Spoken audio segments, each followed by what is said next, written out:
Hello students, आज हम लोग सॉलिड स्टेट में एक नया टॉपिक सीखेंगे।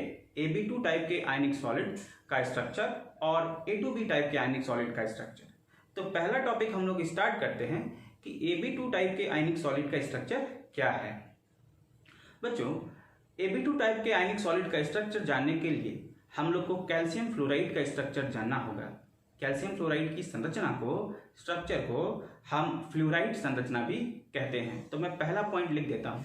कैल्शियम फ्लोराइड की संरचना को, कैल्शियम फ्लोराइड की संरचना को फ्लोराइड संरचना भी कहा जाता है।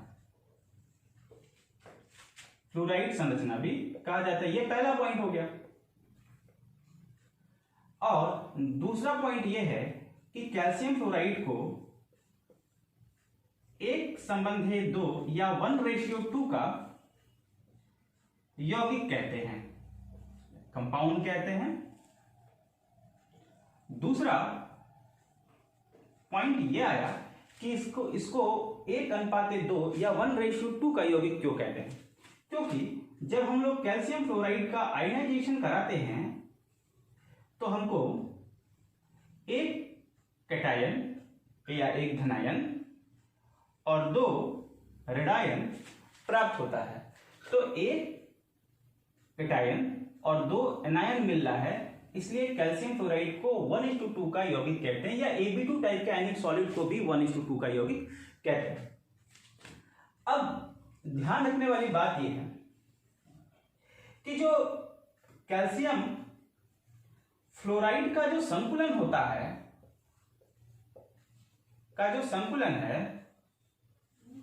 CCP प्रकार का है। कैल्शियम फ्लोराइड का संकुलन CCP प्रकार का होता है। अब एक प्रश्न आया कि ये CCP प्रकार क्या होता है, और एक शब्द आया संकुलन। बच्चों, अगर आपको CCP शब्द के बारे में जानना है, CCP के बारे में जानना है, तो आप प्रीवियस लेक्चर्स देख सकते हैं। लेकिन एक छोटा सा हम आपको बात बता देते हैं कि जो कोई सा भी आयनिक ठोस होता है, चाहे किसी प्रकार का ठोस होता है, वो कणों से मिल करके बना होता है, और कण एक साथ एक व्यवस्थित क्रम में लगे होते हैं, और व्यवस्थित क्रम की एक परत होती है जिसके ऊपर दूसरा व्यवस्था का परत लगा होता है। बच्चों, परतीय व्यवस्था को ही संकुलन कहते हैं, और कैल्शियम फ्लोराइड में परतीय व्यवस्था जो है वो CCP प्रकार की है। CCP प्रकार से मतलब है क्यूबिक क्लोज्ड पैकिंग, या हिंदी में घनीय निबिड़ संकुलन। तो कैल्शियम फ्लोराइड में घनीय निबिड़ संकुलन या क्यूबिक क्लोज्ड पैकिंग है। दूसरी बात यह है बच्चों, ये केवल एक छोटी सी जानकारी CCP की जानकारी हो गई, तो हम लोग आसानी से इस कैल्शियम फ्लोराइड के सभी टेक्निकल टर्म को समझ सकते हैं। तो आइए देखते हैं कि केवल एक छोटे से क्लू CCP से हम लोग क्या क्या जरूरी जानकारी देख सकते हैं।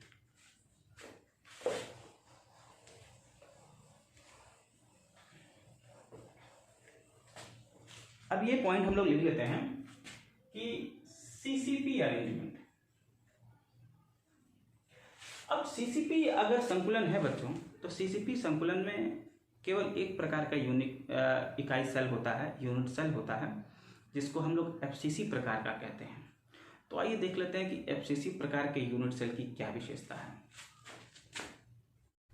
बच्चों, ये रहा एक क्यूबिक सिस्टम, और क्यूबिक सिस्टम अगर FCC है तो देखते हैं FCC में क्या होता है कि पार्टिकल कॉर्नर्स पर लगे होते हैं, 8 कॉर्नर्स पर लगे होते हैं। ये मैं बार बार हर वीडियो में जब भी मैं FCC बनाता हूं तो इसलिए बता देता हूं ताकि आप लोग को रिवाइज हो जाए। तो 8 कॉर्नर्स पर, 8 कोने पर 8 पार्टिकल होते हैं। साथ में जो 6 फलक हैं, 1 2 3 4 5 और 6, ये जो 6 फलक पर भी 6 कण होते हैं। तो अब प्रश्न ये आ जाता है बच्चों, ये जो कोनों पर, फलकों पर जो कण लगे हुए हैं, वो कैल्शियम फ्लोराइड का कौन सा कण है? आइए देख लेते हैं इसके बारे में। बच्चों, अब ये दूसरा पॉइंट बनता है कि जो रेडियस ऑफ कैल्शियम आयन है वो कहीं ज्यादा है रेडियस ऑफ फ्लोराइड आयन से। तो जैसे ही आप लोग देखते हैं कि वह कण या वह आयन जिसका रेडियस बड़ा है, निश्चित ही वह कॉर्नर्स पर होगा और फेसेस या फलक पर होगा। अब बात आई कि कैल्शियम आयन के स्थान को तो पता के बारे में जानकारी मिल गई। अब फ्लोराइड आयन कहाँ है? बच्चों, फ्लोराइड आयन या छोटा आयन, किसी भी आयनिक सॉलिड का छोटा आयन जो होता है वो वॉइड में होता है। लेकिन वॉइड बच्चों 3 प्रकार की है। 3D में वॉइड 3 प्रकार की, पहला टेट्राहेड्रल, दूसरा ऑक्टाहेड्रल और तीसरा क्यूबिक वॉइड। अब क्वेश्चन बनता है कि जो हमारा ये जो फ्लोराइड छोटा वाला आयन है वो कौन से वॉइड में जाएगा, टेट्राहेड्रल की, ऑक्टाहेड्रल की, क्यूबिक वॉइड में। तो बच्चों, जब भी सीसीपी टाइप की जब पैकिंग होती है तब 2 ही प्रकार का जो वॉइड है वो होता है, पहला टेट्राहेड्रल और दूसरा ऑक्टाहेड्रल। फिर एक क्वेश्चन आया कि हमारा फ्लोराइड आयन जाएगा कहाँ, टेट्राहेड्रल वॉइड में कि ऑक्टाहेड्रल वॉइड में। हम लोग को इसकी कोई जानकारी नहीं, लेकिन आसानी से पता कर सकते हैं कंडीशन लेकर के। अगर वह टेट्राहेड्रल वॉइड में गया तो क्या पॉसिबिलिटी है, ऑक्टाहेड्रल वॉइड में गया तो क्या पॉसिबिलिटी है। तो आइए दोनों कंडीशन पे हम लोग विचार कर लेते हैं।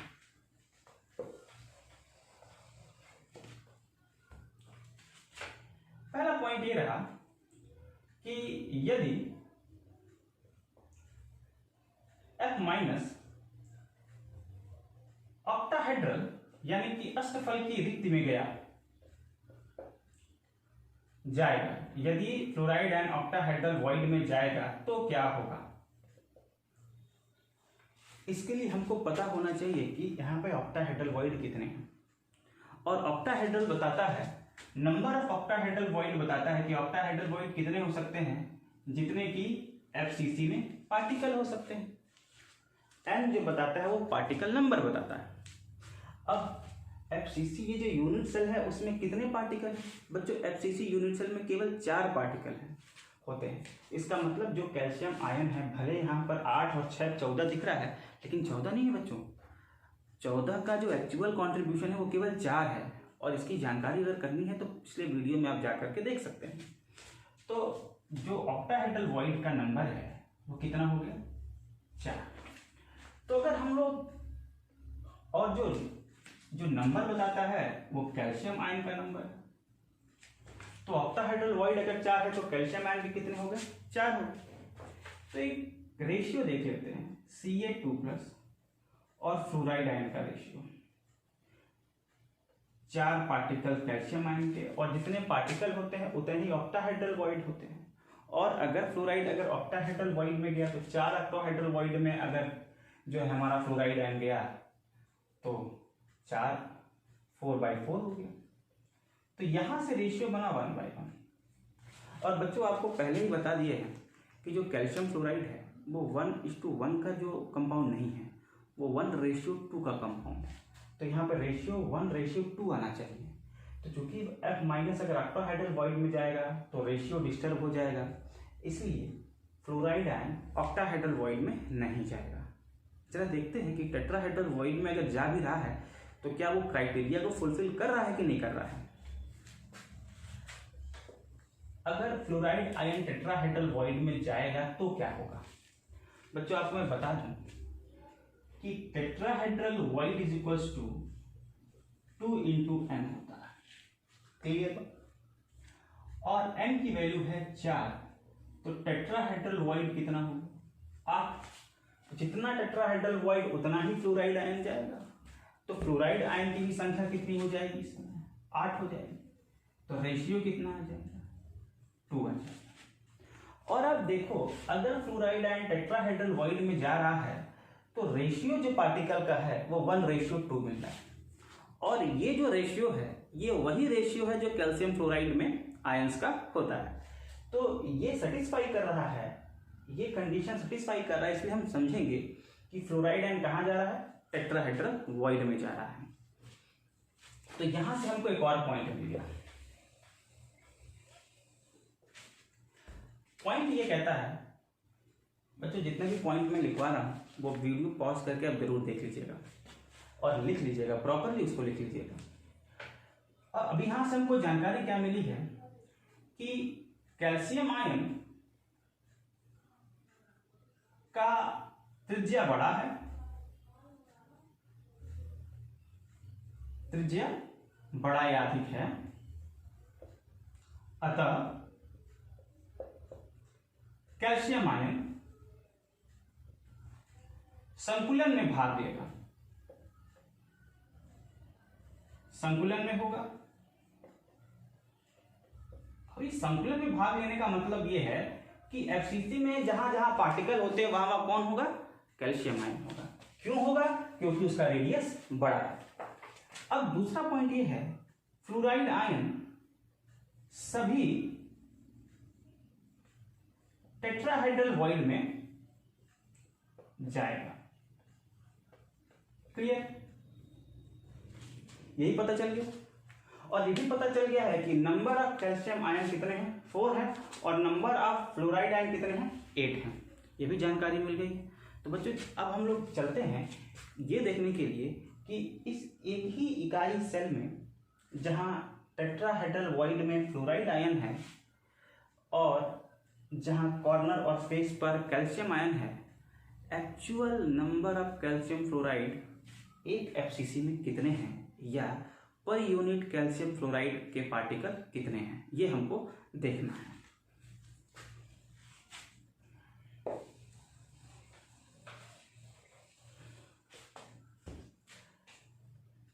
हम लोग लिख सकते हैं कैल्शियम आयन की संख्या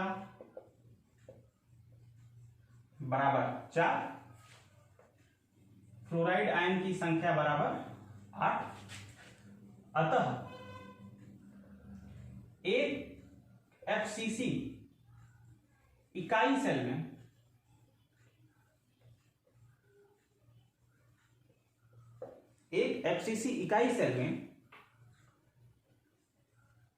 कैल्शियम फ्लोराइड की संख्या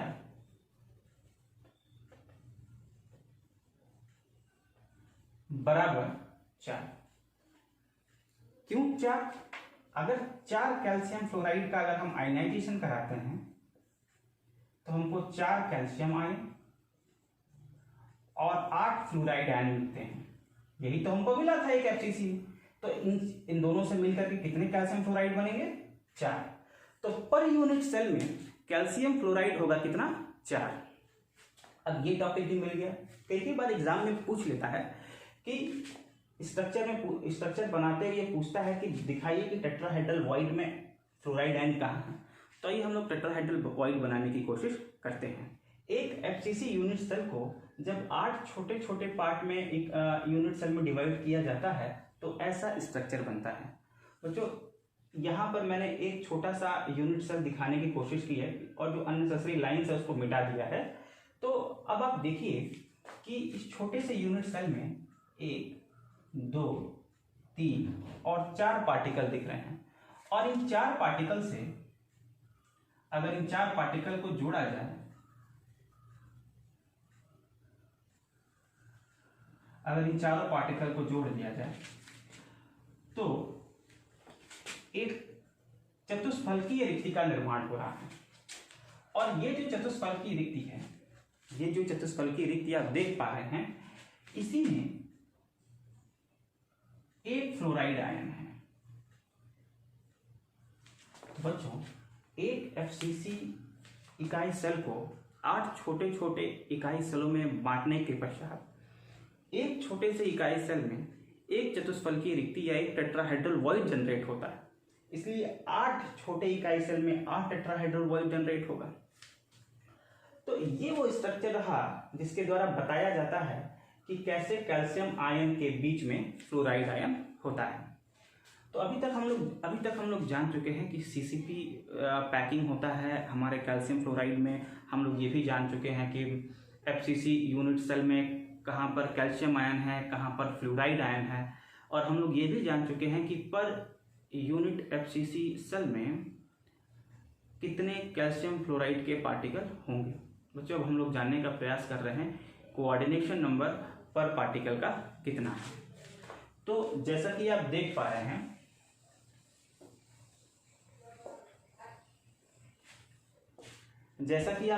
रहे हैं, कि जो फ्लोराइड आयन है उसके संपर्क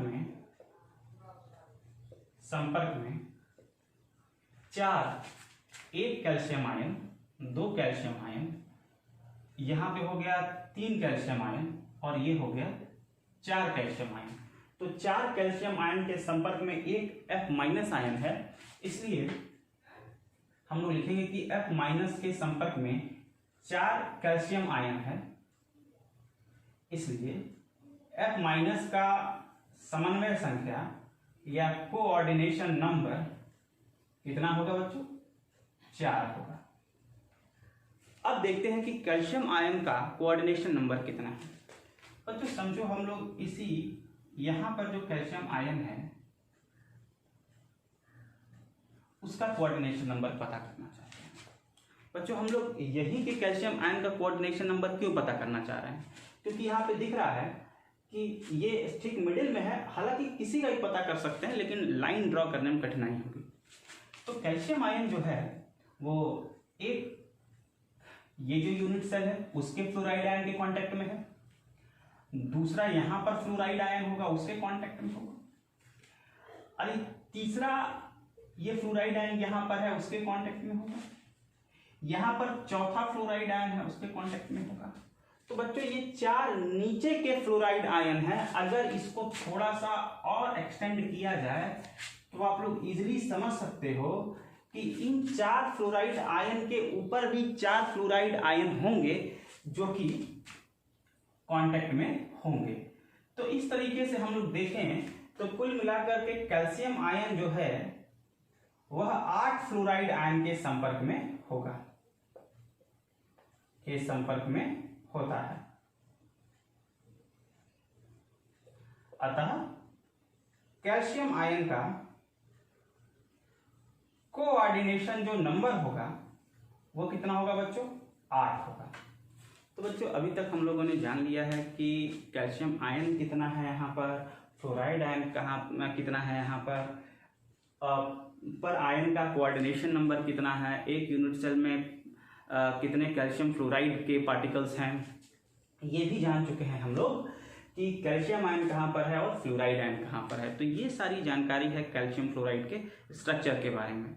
अब हम लोग A2B टाइप के आयनिक सॉलिड का स्ट्रक्चर जानेंगे, और A2B टाइप के आयनिक सॉलिड का स्ट्रक्चर जानने के लिए हम लोग को Na2O के स्ट्रक्चर को जानना पड़ेगा।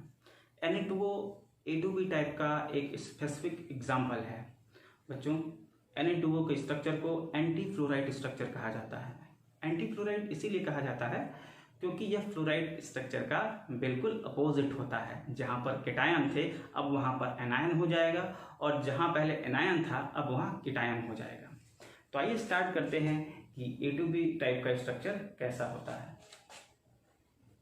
तो हम लोग स्टार्ट करने जा रहे हैं A2B टाइप के आयोनिक सॉलिड का स्ट्रक्चर जानने के लिए जिसके लिए हम लोग हेल्प लेंगे Na2O के स्ट्रक्चर का।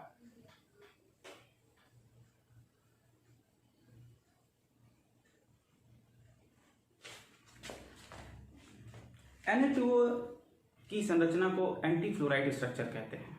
Na2O क्रिस्टल में जो पैकिंग होता है वो भी CCP टाइप का होता है। तो हम लोग लिख देते हैं कि Na2O में CCP निबिड संकुलन होता है। क्लियर?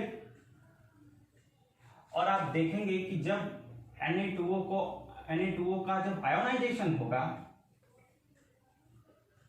तो 2Na+ और O डबल माइनस हमको मिलेगा। इसका मतलब ये जो कंपाउंड है वो 2:1 का कंपाउंड है, यानी कि 2 केटायन मिलेंगे और एक एनायन मिलेगा अगर एक मॉलिक्यूल का आयनाइजेशन किया जाए तो आप देख पा रहे हैं ये ठीक CaF2 जैसा ही है लेकिन उल्टा है। अब हम लोग बात करने जा रहे हैं कि जो CCP निबिड संकुलन है, जब उसका स्ट्रक्चर देखा गया तो पाया गया कि रेडियस ऑफ जो सोडियम आयन है वो बहुत कम है, किससे? ऑक्साइड आयन से। तो तुरंत आपके दिमाग में आ गया होगा कि पक्का ये जो ऑक्साइड आयन है ये जो ऑक्साइड आयन है वो ही पैकिंग में पार्टिसिपेट करेगा और हमारा जो सोडियम आयन है वो वाइड में जाएगा। अब कौन से वाइड में जाएगा? वो वाइड होगा टेट्राहेड्रल वाइड। तो यहां पे मैं लिख देता हूं कि सोडियम आयन टेट्राहेड्रल वाइड में प्रवेश करेगा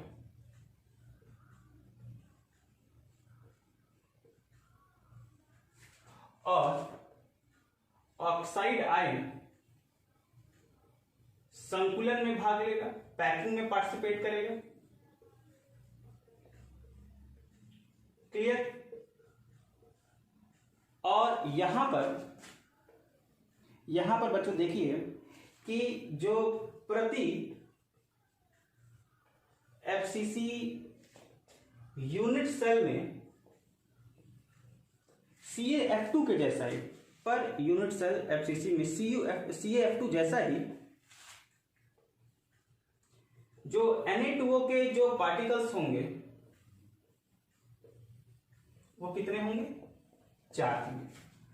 और जिस प्रकार कैल्शियम फ्लोराइड में जो वाइड में था उसका कोऑर्डिनेशन नंबर 4 था और जो पैकिंग में पार्टिसिपेट करा था उसका कोऑर्डिनेशन नंबर 8 था, तो ठीक वैसे ही एक बार इसको लिख लें आप सभी।